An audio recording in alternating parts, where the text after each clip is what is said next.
এটা জুমার দিনের স্পেশাল আমল, বিশেষ গুরুত্বপূর্ণ আমল। চেষ্টা করব তো ইনশাআল্লাহ।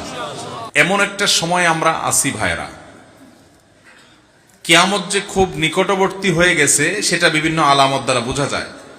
নবী করিম সাল্লাল্লাহু আলাইহি সাল্লাম কিয়ামতের শতাধিক আলামতের কথা বিভিন্ন হাদিসে বলেছেন। সৌদি আরবের প্রখ্যাত আলেমদ্বীন ডক্টর মোহাম্মদ আল আরিফি তার একটা বইয়ে তিনি 141টা আলামতের বিবরণ তুলে ধরেছেন, বিস্তারিত বিবরণ তুলে ধরেছেন।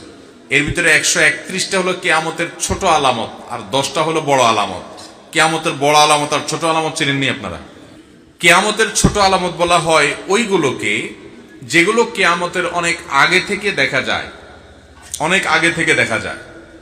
আর কিয়ামতের বড় আলামত বলা হয় যেগুলো কিয়ামতের একেবারে শেষ মুহূর্তে গিয়ে দেখা দিবে, যেগুলো দেখা দিবে পটপট করে, এরপরে কিয়ামত হয়ে যাবে, ওইগুলোকে বলে বড় আলামত।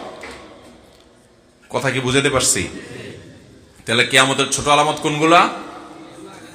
যেগুলো কিয়ামতের অনেক শত শত বছর আগে থেকে দেখা দিচ্ছে। যেমন এখনো কিয়ামতের অনেক আলামত দেখা দিছে না, দেয় নাই?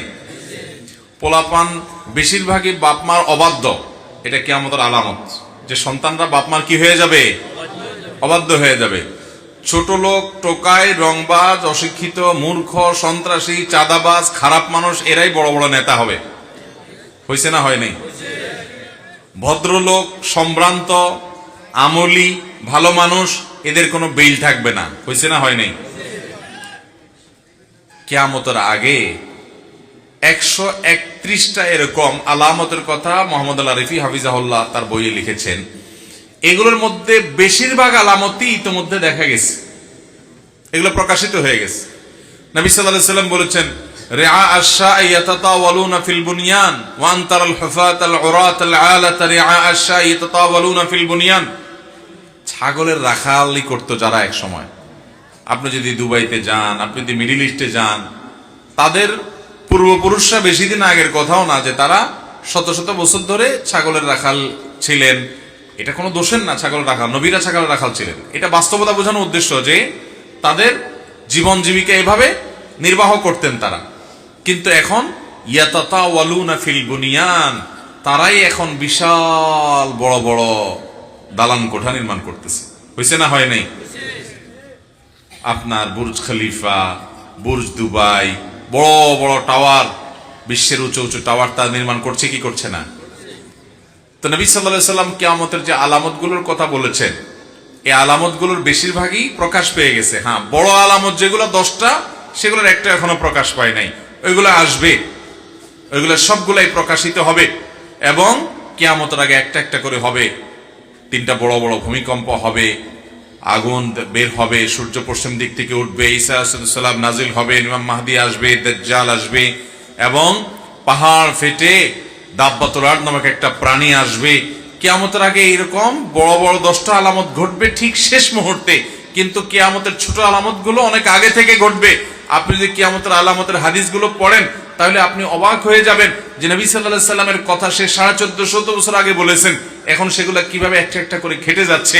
আমাদের পরবর্তী প্রজন্ম প্রত্যেকে এভাবে দেখবে, যেগুলো বাকি আছে সেগুলোও ঘটবে, কারণ তিনি যা বলেছেন তার কোনো কিছুই মন থেকে বলেন নাই।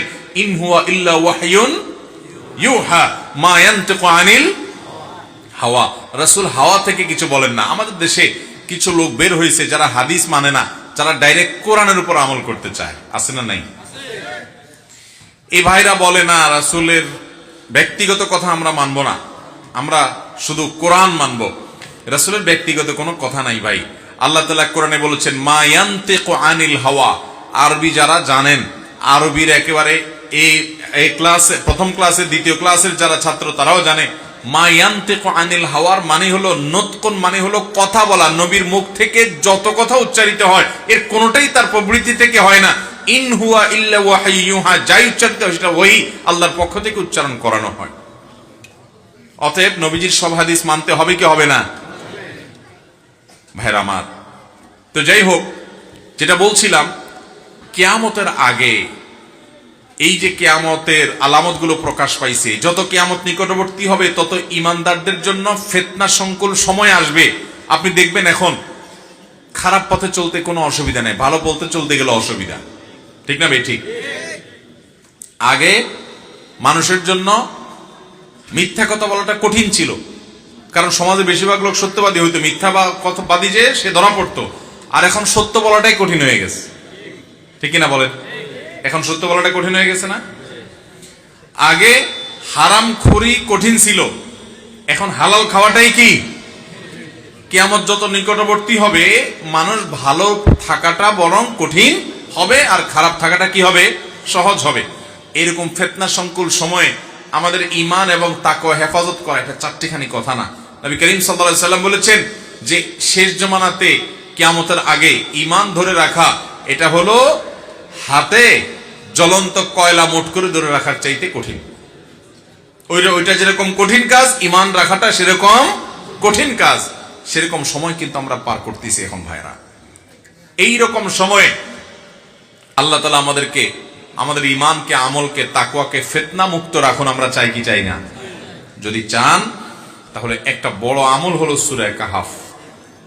সূরা কাহাফ নবী করিম সাল্লাল্লাহু আলাইহি সাল্লাম বলেছেন, সূরা কাহাফ যে জুমার দিন তেলাওয়াত করবে এটা তার জন্য আলোর কাজ দিবে, আলো, লাইট, ফোকাসের কাজ দিবে।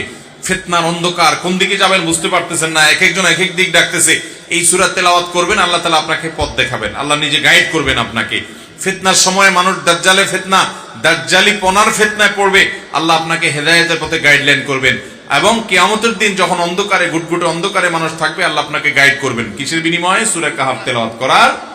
বিশেষ করে সূরা কাহাফের প্রথম 10 আয়াত যদি কেউ তেলাওয়াত করে, আল্লাহ তাআলা তাকে দাজ্জালের ফিতনা থেকে বাঁচাবেন। এই ওয়াদা নবী সাল্লাল্লাহু আলাইহি সাল্লাম করেছেন।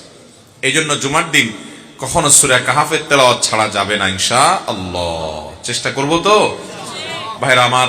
সূরা কাহাফটা আয়তনে একটু বড়, পড়তে একটু বেশি সময় লাগবে। আপনি তেলাওয়াত করতে জানেন না তো আপনি অন্তত শুনেন, কিন্তু তেলাওয়াত করতে যদি জানেন তাহলে অবশ্যই তেলাওয়াত করবেন। যদি খুব আস্তে আস্তে তেলাওয়াত করেন তাহলে 30 মিনিট লাগবে, 40 মিনিট লাগবে, এর বেশি লাগবে না। তাহলে ইনশাআল্লাহ সূরা কাহাফ জুমার দিন তেলাওয়াত করব তো ইনশাআল্লাহ। ফেসবুকের এই যুগে, ইউটিউবের এই যুগে আমাদের দিনদার ভাইরা যারা 5 ওয়াক্ত নামাজ পড়ার চেষ্টা করেন, সে ভাইদেরও কোরআন তেলাওয়াত করা হয় না ভাই। কোরআনটার প্রতি আমাদের আজকে অবিচার সকল সীমা ছাড়িয়ে গেছে। অন্য সব আমল টুকটাক করা গেলেও কোরআনকে আমরা সময় দিতে পারি না। অথচ ওয়াকাল রাসূল ইয়া রাব্বি ইন্না কওমি ইত্তাখাযু হাযাল কুরআনা মাহজুরা। কিয়ামতের দিন কিন্তু আল্লাহর রাসূল আল্লাহর সামনে নালিশ করবেন যে আল্লাহ, আমার জাতি এই কোরআনকে তারা পরিত্যাগ করছে, পরিহার করছে, কোরআনকে তারা অ্যাভয়েড করেছিল, এই কোরআনকে তারা সময় দেয় নাই, এই কোরআনের কথা তারা শুনে নাই, মানে নাই, ঈমান আনে নাই। এই নালিশ নবীজি আল্লাহর কাছে করবেন কোরআন পরিত্যাগকারীদের বিরুদ্ধে। অতএব কোরআন পরিত্যাগ এটা ভয়াবহ অপরাধ। কিন্তু আজ মুসলিম মিল্লাত গোটা দুনিয়াতে দেখবেন যে কোরআন পড়ার সময় আমাদের হাতে নাই। এর অন্যতম কারণ হলো স্মার্টফোন। এটা আমাদেরকে এত এঙ্গেজ করে ফেলছে যে কোরআন তেলাওয়াত করার সময় আমাদের হাতে। তো সপ্তাহের অন্য দিন আপনি তেলাওয়াত করতে পারেন বা না পারেন, যতটুকু করেন বা না করেন, অবশ্যই অবশ্যই আপনি সপ্তাহে জুমার দিন সূরা কাহাফটা তেলাওয়াত করেন, তাহলে অন্তত সারা সপ্তাহের কিছুটা হইলেও আপনি রসদ নিয়ে ফেলতে পারবেন। যদিও প্রতিদিনই তেলাওয়াত করা উচিত। চেষ্টা করবো তো ইনশাআল্লাহ সূরা কাহাফ তেলাওয়াত করতে।